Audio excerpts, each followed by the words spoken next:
Ladies and gentlemen, fear and anxiety are signals, not enemies. This concept changes everything once you truly understand it.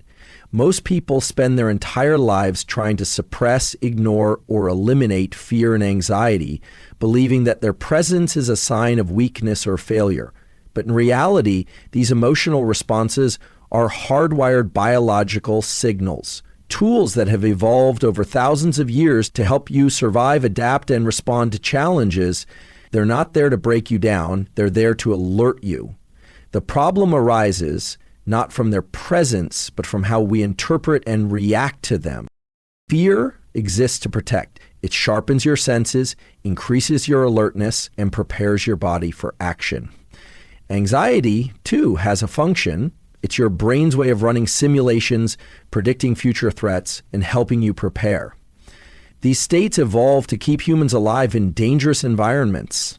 In modern life, though, where danger is more psychological than physical, these signals often get misdirected. Deadline, a conversation, a future decision. These aren't life-threatening situations, yet your body and brain treat them like they are. That's when fear and anxiety begin to feel overwhelming, paralyzing, and confusing. But the key is to shift your relationship with these emotions. Instead of interpreting fear as a stop sign, you begin to see it as a directional arrow. When you feel afraid, it's usually because something important is at stake. Your growth, your integrity, your goals, or your sense of self. The fear is not telling you to run away, it's asking you to pay attention. It's reminding you that something valuable is happening and that your next move matters. In that sense, fear is not your enemy, it's your compass. This mindset shift has a profound effect on how you respond.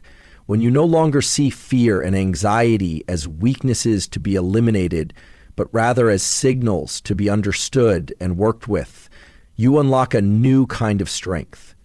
You don't have to panic when fear shows up. You don't have to feel ashamed for feeling anxious.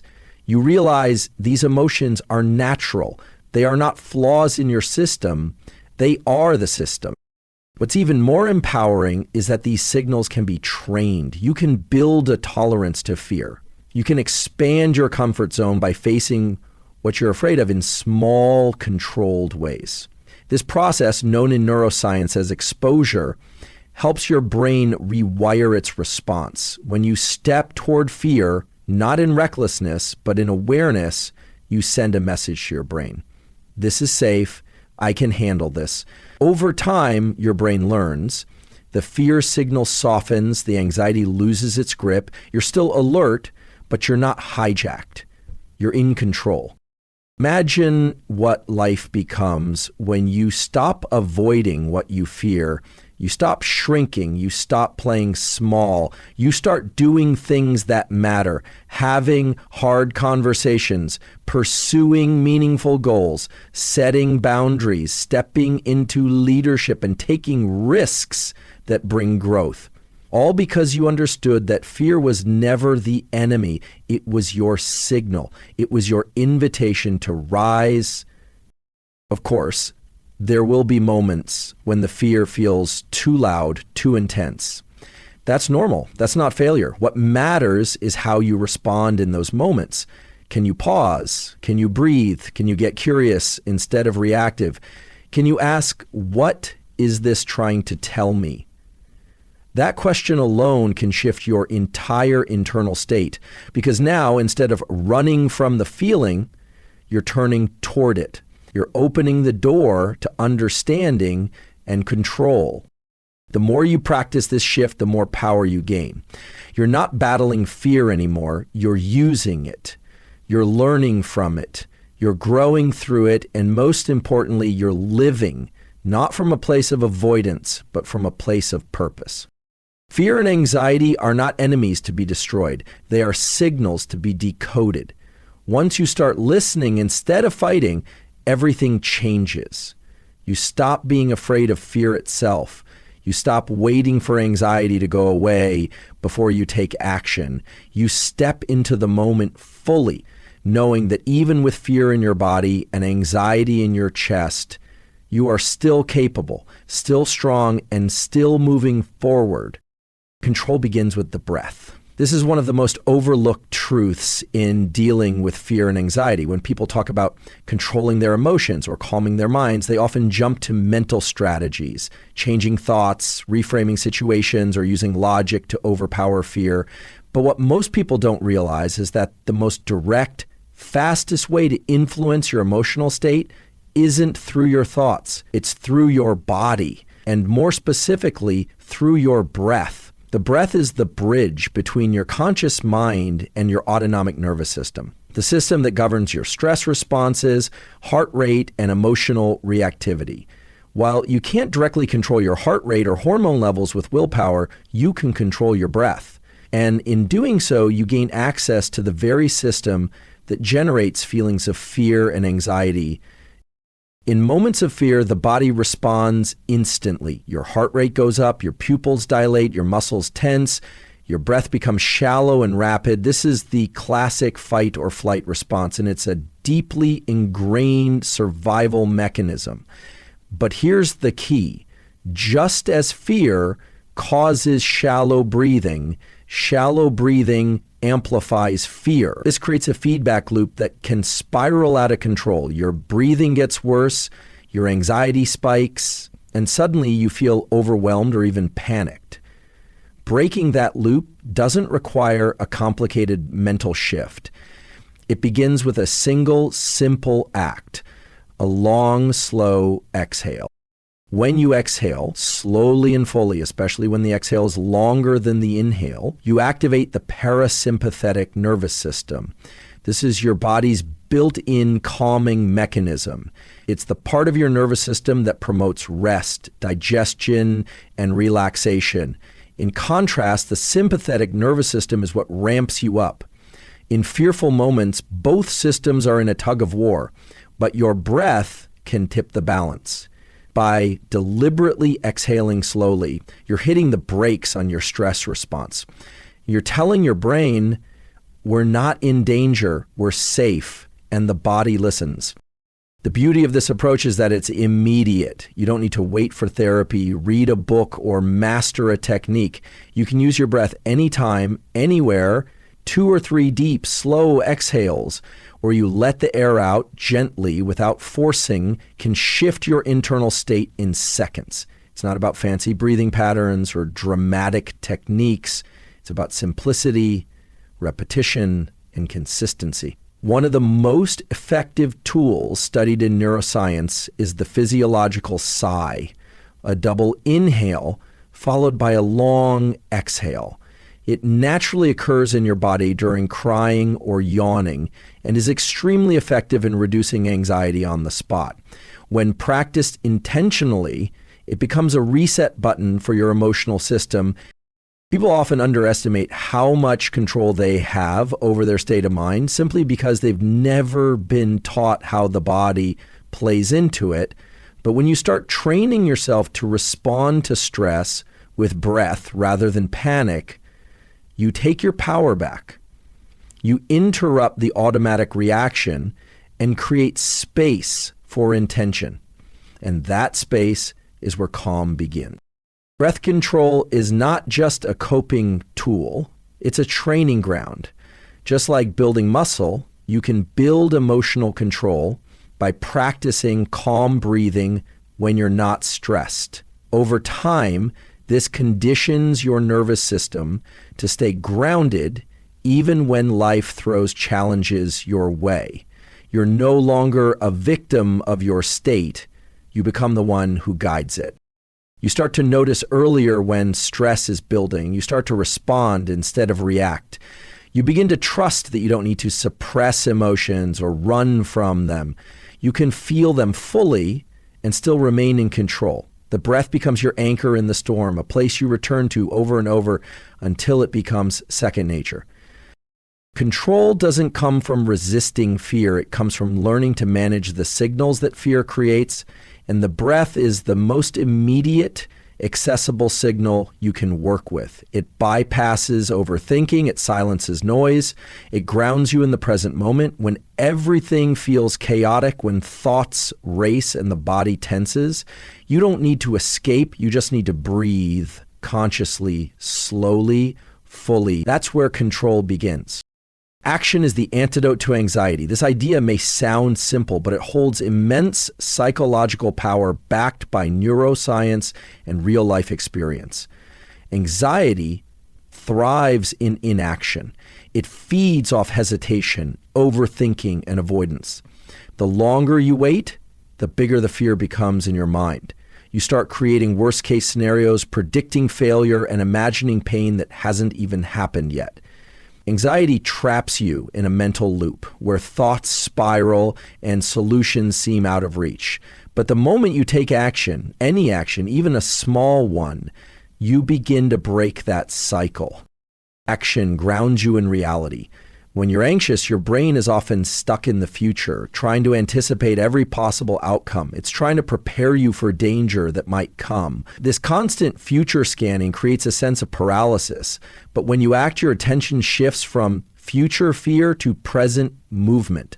That shift is powerful. You go from prediction to participation. And once you're in motion, your brain begins to adjust. It stops guessing what might happen and starts responding to what is happening.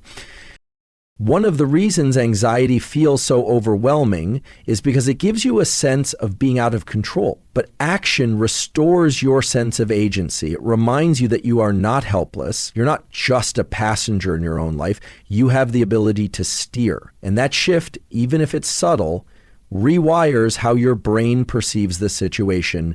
Your nervous system responds differently when it senses that you're doing something. Even if the fear doesn't disappear instantly, your relationship to it changes.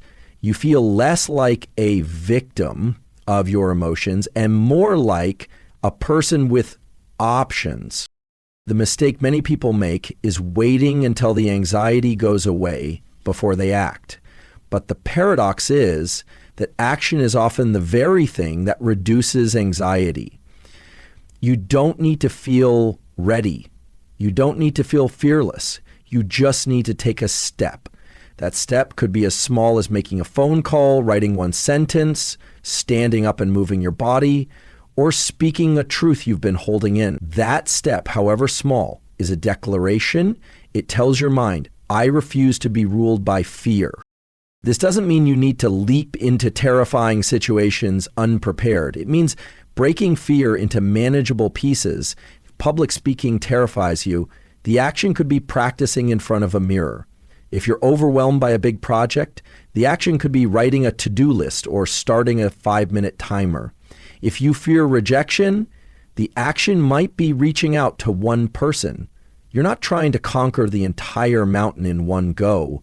You're simply moving forward step by step and proving to yourself that you can.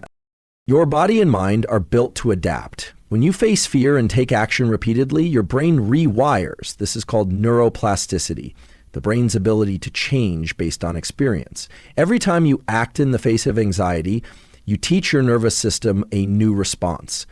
I can survive this. I can handle discomfort. I can move forward even when it's hard. And the more you practice, the more automatic that response becomes. Another benefit of action is that it gives you feedback. When you're stuck in anxiety, everything is hypothetical. But when you take action, you get real results. You learn what works, what doesn't, what you need to adjust. You stop guessing, you start learning. And learning is empowering. It builds confidence, which then fuels more action. That's how momentum is created. And momentum is the enemy of anxiety. The truth is, fear doesn't vanish completely. Neither does anxiety, but their power fades when you stop giving them authority. Action strips fear of its illusion. It replaces dread with direction. You stop waiting for motivation and instead create it through movement. When you move, you remind yourself that life doesn't wait. You don't need perfect clarity or total calm to begin. You just need to begin. By acting in the face of fear, you shift the entire narrative. Anxiety is no longer something that holds you back. It becomes a signal that you're stepping into something meaningful. And meaning, not comfort, is what transforms you. Fear is a compass, not a barrier. This single realization can completely transform how you view your challenges, your discomfort, and your potential. Most people instinctively treat fear as a stop sign. The moment fear shows up, they retreat, they hesitate, they freeze. But what they don't realize is that fear doesn't always mean danger. In fact, fear often arises in moments of opportunity, not threat. It shows up when something truly matters, when you're about to grow, take a risk, speak your truth, or step outside the limits of your current identity. That's why fear feels so intense. It's not always warning you to stay away. Sometimes it's guiding you toward what you need most. If you start treating fear like a compass, everything changes. Instead of shrinking when fear appears, you become curious. You start asking, what is this fear pointing me toward? What is the challenge that I'm being called to face? When you shift into this mindset, fear no longer controls you. It becomes your internal GPS, showing you where your next step should be. That uncomfortable conversation you're avoiding, that's the direction. That big opportunity you're hesitating to accept, that's the direction. That decision you're overthinking because it carries uncertainty, that's the direction. Fear isn't trying to block you, it's trying to focus you. This doesn't mean every fear should be followed blindly. Some fears are based on real threats. But most of the fear we feel daily is psychological. It's not about survival. It's about self-pollution, rejection, failure, or the unknown. These fears are not about danger, they're about discomfort. And discomfort is the doorway to growth. When you start moving in the direction of fear, not recklessly, but intentionally, you begin to expand your world. You gain experiences that were previously locked behind avoidance. You discover strength that only shows up when tested. Fear often marks the edge of your comfort zone. And by definition, that's the very boundary that must be crossed for transformation to occur. Every time you run away from fear, you reinforce the belief that you're not ready, not strong enough, or not capable. But when you walk toward fear, you send the opposite message to yourself. I can face this. I can grow through this. That internal message rewires your brain. It builds confidence that no book or motivational quote can give you. Confidence is not born in comfort, it's forged in challenge. Using fear as a compass means learning to interpret its presence in a new way. Instead of saying, I feel scared, so I'll back off, you begin to say, I feel scared, this must be important. That shift doesn't erase the fear, but it puts you in control of how you respond. It gives your fear meaning, and meaningful fear is far easier to face than random, paralyzing fear. It becomes purposeful. It becomes fuel. There's also a hidden layer to this idea. Fear is often the final layer that covers your deepest desires. Think about the things you've always wanted to do but never did. Behind every one of them, if you look closely, there's fear. Fear of what people will think, fear of failing, fear of not being good enough. But under that fear is a deeper truth, something you care about so much that it scares you. That's why fear is so revealing. It shows you what you value, what you long for, and what matters to your identity. And that way, fear is not your enemy, it's your teacher. When you live by this principle, you begin to seek out challenges instead of avoiding them. You begin to stretch your limits, not because it's easy or comfortable, but because you know that's where the real transformation lies. You're no longer waiting for fear to disappear before you move. You understand that fear walks beside you on every meaningful journey. And rather than trying to silence it, you start to listen, not to obey it, but to understand what it's pointing toward. There's power in choosing to follow fear, not into danger, but into discomfort that leads to growth.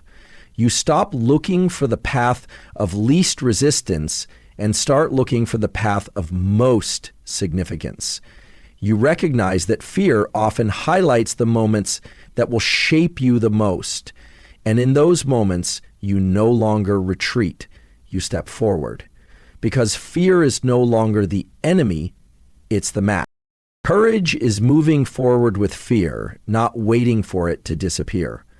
This truth is at the heart of every personal breakthrough, every major life change, and every meaningful pursuit. So many people believe they have to feel completely confident or fearless before they take action. They wait for the anxiety to subside, the uncertainty to vanish, the perfect moment to arrive. But that moment rarely comes. The reality is, fear doesn't vanish on its own. Waiting for fear to go away is like waiting for a storm to pass while standing still in the middle of it. You're drenched and stuck. What actually moves you forward is not the absence of fear, but the decision to take the next step, despite fear. Courage is not a magical feeling that comes out of nowhere. It's not about being fearless. It's about doing the hard thing even when you're scared. It's about showing up even when you feel uncertain or vulnerable. It's about choosing progress over perfection. When you move forward while afraid, you prove to yourself that fear doesn't control you. You prove that you're stronger than your doubts. And that's when the fear begins to lose its power, not because it disappears, but because you stop giving it the authority to decide your actions. Fear is an emotion, it's not a command. Feeling afraid doesn't mean something is wrong. It doesn't mean stop, it just means your brain is reacting to something unfamiliar or potentially risky. But not all risks are dangerous. In fact, some of the greatest things in life, growth, love, purpose, achievement, require risk. They require the willingness to step into the unknown. Courage is what allows you to take those steps, even when your heart is racing and your mind is filled with doubt. What's important to understand is that courage can be built. It's not something only a few special people are born with. It's a skill, a muscle that grows with use. The first time you take action in fear, it's terrifying. The second time, still hard, but not quite as much. The third time, you begin to feel a little more confident. That's how courage is developed, through repetition, through facing fear one small piece at a time. You don't have to take giant leaps to be courageous. You just have to move. Even if it's an inch forward, that counts.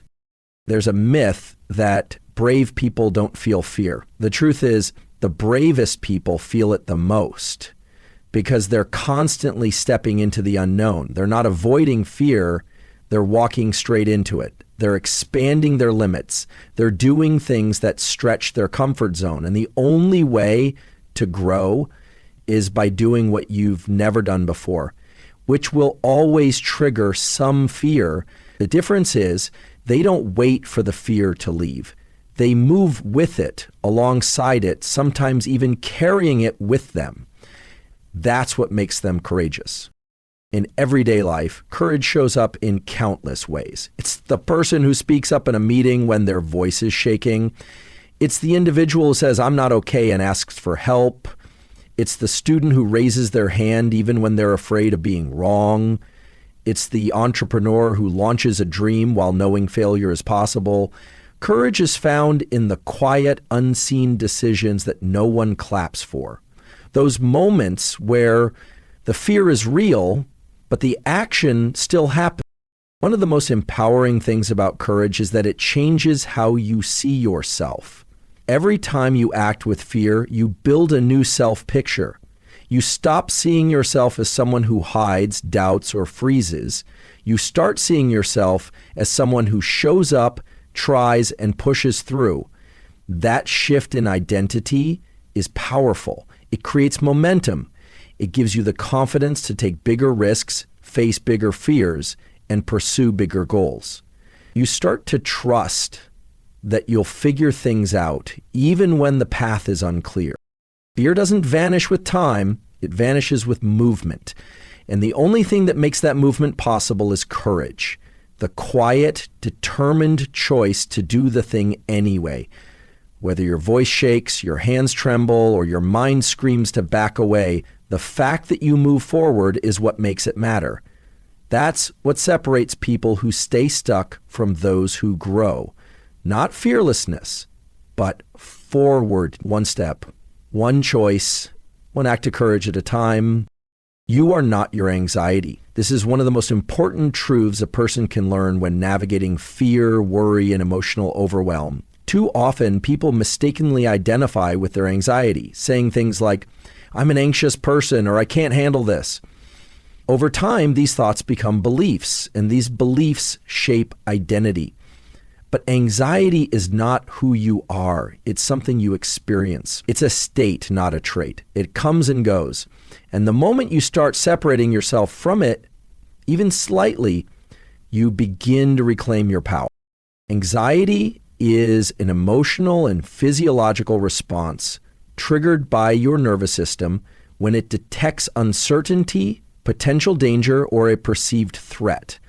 It's like a mental alarm system, constantly scanning your environment for things that might go wrong.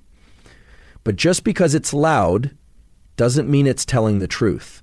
And just because it shows up doesn't mean it has to define your decisions. When you learn to observe anxiety instead of attaching your identity to it, you create space for awareness, for perspective, and for choice.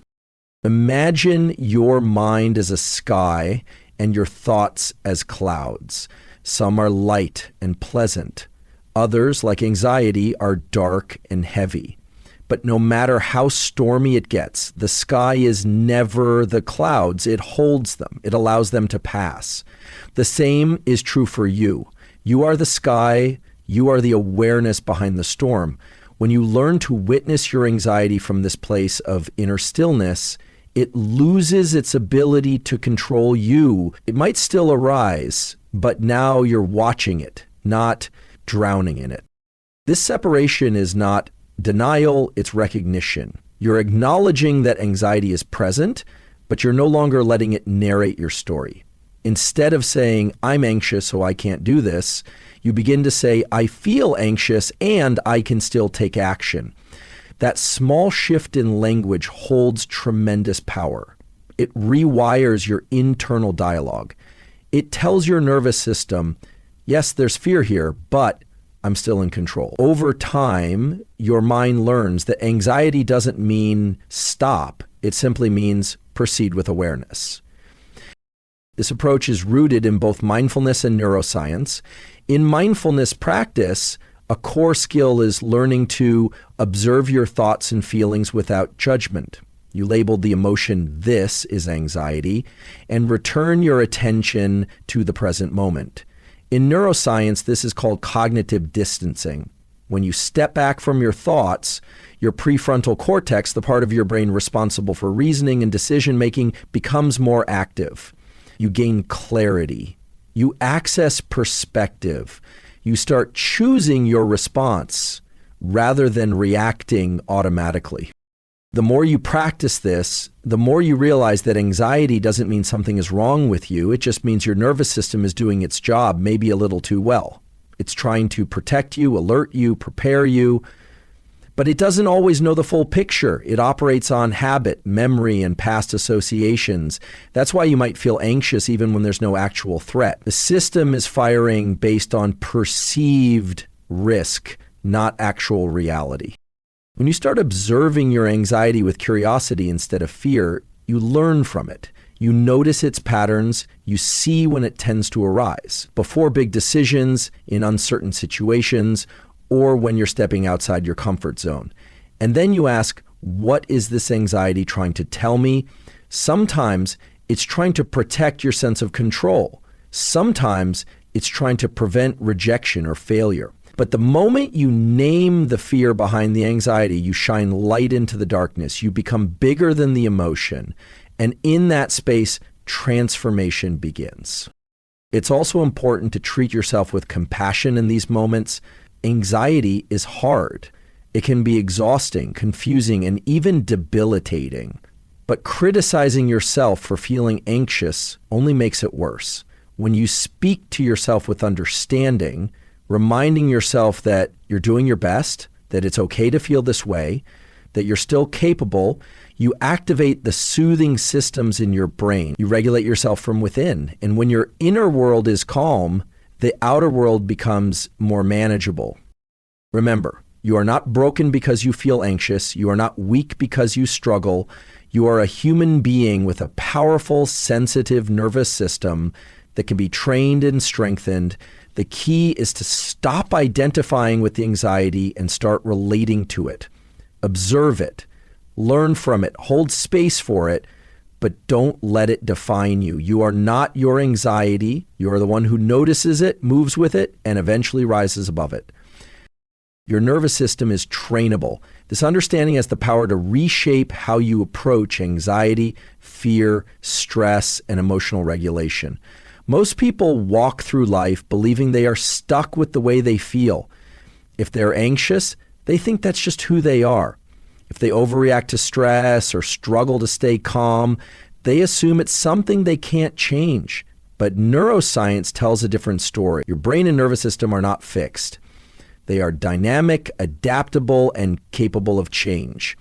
Just like you can train a muscle to become stronger, more responsive, and more resilient, you can train your nervous system to respond to stress in healthier, more empowering ways. The nervous system includes both the sympathetic and parasympathetic branches. The sympathetic nervous system is responsible for the fight or flight response. It activates when you perceive a threat. Your heart rate rises, your breathing becomes shallow, and your body prepares for action. On the other hand, the parasympathetic system is responsible for rest, recovery, and calm. It slows the heart rate, promotes digestion, and signals safety. These systems were designed to work together in balance. But in the modern world, many people live in a state of chronic activation. Their sympathetic nervous system is always on, triggered by emails, deadlines, social comparison, financial pressure, or unresolved trauma. Over time, this wears down the body and mind, leading to exhaustion, anxiety, burnout, and emotional instability. The good news is that this baseline state can be rewired. You can retrain your nervous system to spend more time in parasympathetic states of calm, clarity, and resilience. And this training begins with small daily practices. One of the most effective ways to start is through intentional breathing. When you take long, slow exhales, you're not just calming yourself in the moment, you're teaching your body what safety feels like. The more often you return to that state, the more familiar and accessible it becomes. Over time, your nervous system begins to shift its baseline. You become less reactive to stress and more able to stay grounded when things get difficult. Another powerful way to train the nervous system is through exposure to discomfort in a controlled, intentional way. Whether it's cold exposure, intense exercise, or even emotional vulnerability, you are showing your body that discomfort does not equal danger. When you stay present and breathe through that discomfort, your brain registers that you're okay. Even when your heart is racing or your muscles are tense, that repetition builds resilience. It teaches your system not to overreact to every stressor, but to remain regulated in the face of challenge. You build a new reference point. I've been here before and I handled it. Movement is also essential. The body and brain are deeply interconnected. Regular physical activity helps regulate neurotransmitters like dopamine and serotonin, which are directly involved in mood and emotional control. But more importantly, movement signals to the brain that you are taking control, that you are not frozen in fear. Even a short walk, some stretching, or a burst of activity can shift your state dramatically. You're telling your nervous system, we're not stuck, we're moving forward. And that creates momentum, not just physically, but emotionally. Sleep, nutrition, and light exposure also play critical roles in nervous system training. Getting morning sunlight helps regulate your circadian rhythm, which in turn affects your cortisol levels and mood throughout the day. Prioritizing high-quality sleep allows your brain to recover, process emotions, and build memory, all essential for emotional regulation. Eating balanced meals with enough protein, healthy fats, and micronutrients supports brain function and energy regulation, These may sound like basic lifestyle habits, but when practiced consistently, they rewire the brain. They build a body and mind that feels safe, supported, and ready to handle life. Social connection is another overlooked but powerful factor. When you spend time with people who make you feel seen, safe, and supported, your nervous system relaxes. The human brain is wired for connection. Oxytocin, the bonding hormone, counteracts stress hormones and signals calm to the entire system. Even short, meaningful interactions, eye contact, a kind word, a shared laugh, can shift your physiological state. This is why isolation worsens anxiety and why healing often happens in the presence of others.